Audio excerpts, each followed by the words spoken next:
Hello, my name is Vimala Rajendran. As Vicky just said, I have lived in the United States for 40 years and just got naturalized as a citizen in 2019. 2020 will be my first. Thanks for choosing the United States. Thanks for choosing us. Thank you. And I feel so much at home here because civic engagement has always been my calling. And I accidentally became a chef because of circumstances, not having immigration papers to do other professional work, which was in media and education. I became a chef 10 years ago, and I saw the American dream be fulfilled in front of me with becoming a successful award-winning chef and restaurant in Chapel Hill, North Carolina. So my representative, Congressman David Price, has worked very closely with me to welcome refugees from about 19 countries right here at my restaurant and say hello and welcome home. So what we have done since COVID-19 as a small business is to reach out and continue our work to feed the hungry, even though we are a for-profit business, a triple bottom line business that has believed in people, planet, and profit. And I must say that getting into business as an Asian American woman has been really hard. Finding the capital was hard. Getting PPP right now during COVID-19 was extremely difficult. Major corporations got millions before we got our $100,000, which we have to spend within 24 weeks, I may add. I must ask you, Vice President Joe Biden, what would you do to help us rebuild the economy so that small businesses that are family owned and that are enriching the local economy, building the new South? Because as you know, as the South goes, so goes the nation. What are we going to do? What will we do? What can I do to rebuild the economy as we go back into post-COVID days? Well, first of all, when they came up with the CARES Act, the $2 trillion that was supposed to be distributed, I pointed out that it was likely to be what I call the Trump corrupt recovery. 40% of the money that was supposed to go to small businesses did not go to small businesses. It went to large businesses. They don't need the help. They're not the ones that needed the help. And there's also the Main Street proposal that had several billions of dollars in it. Not one single penny has been distributed so far.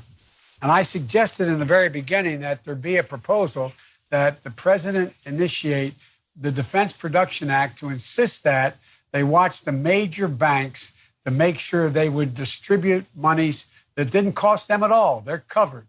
That distribute those monies to small businesses, which are the backbone and employ more people than the major businesses do, the big businesses. But guess what happened? The fact is that it didn't happen.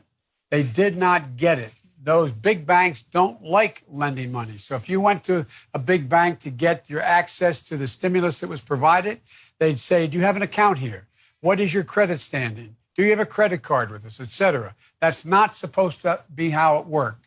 And in addition, you may recall, the president then fired the oversight board, the individual, a person who is supposed to watch and see how each of these dollars is expended, and to make sure that this administrator would look and make sure the program was working. He fired them. There is no inspector general that was supposed to be there.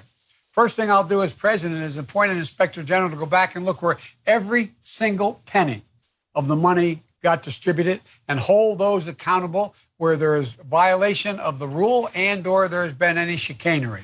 A lot of that money has gone to the big businesses that didn't need it and didn't get to where it's supposed to be. And with regard to PPP, with everything from masks all the way to making sure that you're able to open in ways that are safe and or keep your workforce safe, that is ridiculous that it's not been available to you.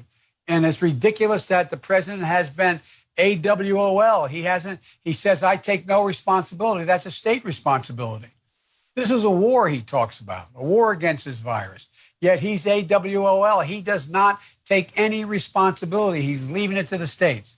Second part of what you're saying, to make sure we meet the diverse needs of this community are met in administration stimulus program, designing jobs programs, and helping businesses get ahead.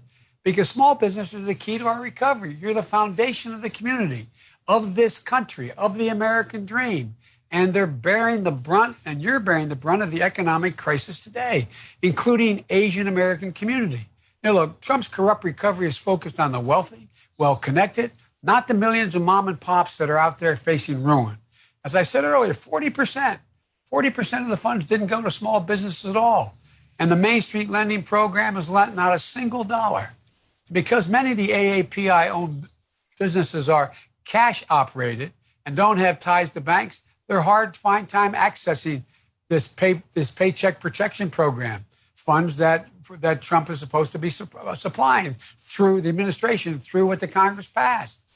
But here's what I'll do for small businesses now: provide clear, consistent guidelines for safe reopening, get the workers free testing and PPE to stay safe, provide an ambitious restart package to help small businesses not only be able to reopen, but rehire workers and cover the extra restart expenses and fixed costs like rent. Make sure that stimulus funds are distributed fairly. As I said, I'm going to appoint an inspector general on day one to make sure the funds actually get where they're supposed to go. Reverse half of the new PPP funds for small businesses with less than 50 employees, so that right now small businesses is technically under 500 employees. Well, that's not what most people think is a small business. Half those funds should go to people with less than 50 employees and even smaller. We have to focus on, you have been the heartbeat of your community and of a community and the communities across the country. And the other thing is that you're working with Congressman Price, who's a first-rate guy.